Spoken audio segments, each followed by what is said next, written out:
Selamat pagi anak-anak. Bagaimana kabarnya hari ini? Semoga selalu diberikan kesehatan ya. Amin. Nah anak-anak, bertemu lagi dengan Ibu Mila di kelas 5A. Sebelum kita mulai pembelajaran kita untuk hari ini, baiknya kita awali dengan berdoa menurut agama dan kepercayaan masing-masing. Berdoa, dimulai. Berdoa, selesai. Nah anak-anak, sudah siap untuk pembelajaran kita hari ini? Jika sudah siap, ayo kita mulai pembelajaran kita untuk hari ini. Anak-anak, hari ini kita akan belajar tema 5 tentang ekosistem, subtema 3 tentang keseimbangan ekosistem, muatan IPA kompetensi dasar 3.5 dan 4.5. Materi yang akan kita pelajari hari ini yaitu tentang jaring-jaring makanan. Makhluk hidup memiliki ketergantungan dengan makhluk hidup lain atau makhluk hidup membutuhkan makhluk hidup lain dalam mempertahankan hidupnya. Hal tersebut terjadi karena makhluk hidup tidak dapat hidup sendiri atau tanpa makhluk hidup lain. Rantai makanan merupakan bentuk ketergantungan antar makhluk hidup dalam hal makanan yang teratur dan runtut. Selain rantai makanan, terdapat juga jaring-jaring makanan. Jaring-jaring makanan seperti rantai makanan, namun produsen dan konsumen tidak hanya dimakan atau memakan satu sumber makanan. Sekumpulan rantai makanan yang saling berhubungan satu dengan yang lainnya membentuk jaring-jaring makanan. Dalam jaring-jaring makanan tidak ada lagi urutan yang teratur seperti pada rantai makanan.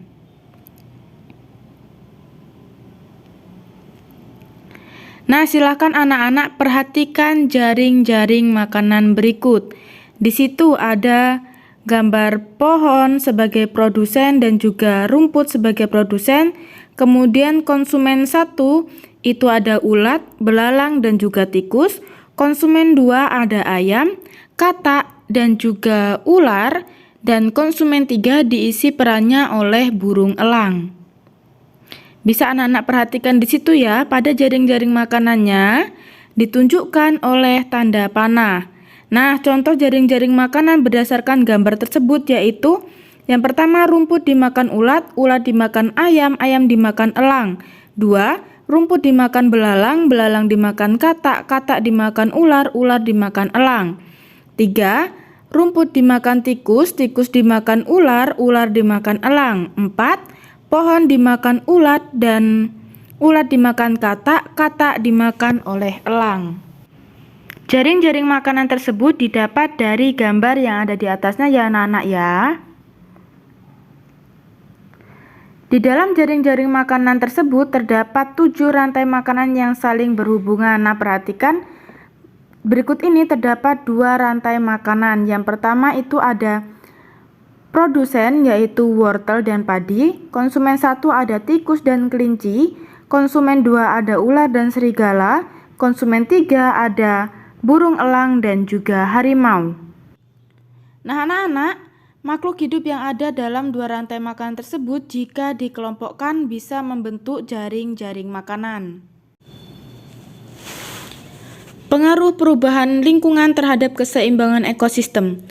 Rantai makanan tidak akan terganggu selama semua komponen dari rantai makanan tersebut tetap berperan. Jika salah satu dari komponen rantai makanan tidak ada, maka komponen rantai makanan lainnya akan terganggu juga. Akibat perubahan jaring-jaring makanan. Perubahan jaring-jaring makanan dapat terjadi karena bertambah dan berkurangnya populasi. Perubahan jaring-jaring makanan yang disebabkan oleh faktor alami, contohnya ada bencana alam serta peristiwa makan dan dimakan. Selain itu, beberapa kegiatan manusia juga dapat mempengaruhi perubahan jaring-jaring makanan seperti penebangan liar, pembuangan sampah sembarangan, dan pembukaan lahan baru.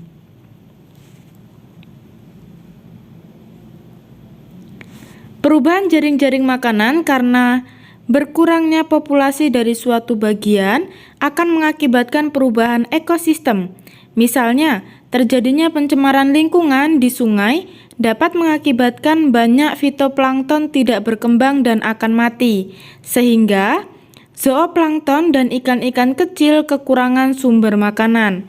Jika ikan di sungai banyak yang mati, maka buaya yang ada tidak dapat mencari makanan di sungai, sehingga buaya tersebut akan mencari makan di darat seperti ular dan sebagainya. Nah, keadaan tersebutlah yang dapat mempengaruhi ekosistem karena terjadi persaingan antara elang dan buaya yang merebutkan makanannya yang sama-sama memangsa ular. Faktor-faktor yang mempengaruhi keseimbangan ekosistem. Berikut ini terdapat gangguan keseimbangan ekosistem yang dibedakan menjadi dua faktor. Yang pertama ada faktor alam. Faktor alam adalah peristiwa alam yang dapat mengganggu keseimbangan ekosistem. Umumnya berupa bencana alam seperti banjir, tanah longsor, kebakaran hutan, dan masih banyak lagi. Yang kedua ada faktor aktivitas manusia. Faktor aktivitas manusia adalah kegiatan manusia untuk memenuhi kebutuhan hidupnya dengan memanfaatkan sumber daya alam yang dapat mengganggu keseimbangan ekosistem seperti kegiatan menebang pohon yang ada di hutan, pembakaran hutan, pemburuan hewan secara liar, dan masih banyak lagi. Nah anak-anak, dari materi yang Ibu sampaikan tadi, untuk tugas hari ini silakan anak-anak kerjakan tugas dari buku Bu Pena jilid 5B halaman 130 muatan IPA kompetensi dasar 4.5.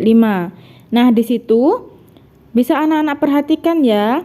Yang tidak ada bukunya di layar ada. Yang pertama, anak-anak diminta untuk memperhatikan berbagai gambar makhluk hidup yang ada di layar berikut. Nah, di situ gambarnya itu ada jagung, kemudian belalang, ular, katak, ulat, tikus, ayam, burung, kadal, dan juga ada burung hantu. Nah, dari gambar-gambar makhluk hidup tersebut, anak-anak diminta untuk membuat jaring-jaring makanan berdasarkan gambar makhluk hidup yang ada di atas. Jadi, semua makhluk hidupnya itu yang ada di gambar dibuat dan disusun menjadi jaring-jaring makanan. Sama seperti contoh yang Ibu berikan sebelumnya, jaring-jaring makanannya dibuat dengan diberikan tanda panah untuk setiap makanannya. Misal nih, di situ kan ada jagung. Jagung itu dituliskan juga namanya ya, nama makhluk hidupnya jagung. Kemudian perannya itu misal sebagai produsen. Kemudian jagung itu dimakan oleh konsumen satu. Siapa aja yang berperan di konsumen satu? Anak-anak tunjukkan dengan tanda panah. Misal konsumen satunya itu ular, maka ditunjukkan dan disusun. Digambar ulang ya di buku, boleh di buku gambar atau di buku tulis berlogo Saverius.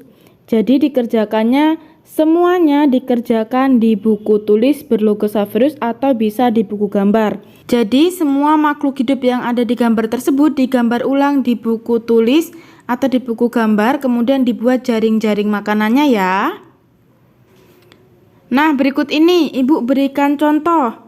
Di situ bisa anak-anak perhatikan terdapat jaring-jaring makanan. Nah, di situ terdapat pertama ada pohon.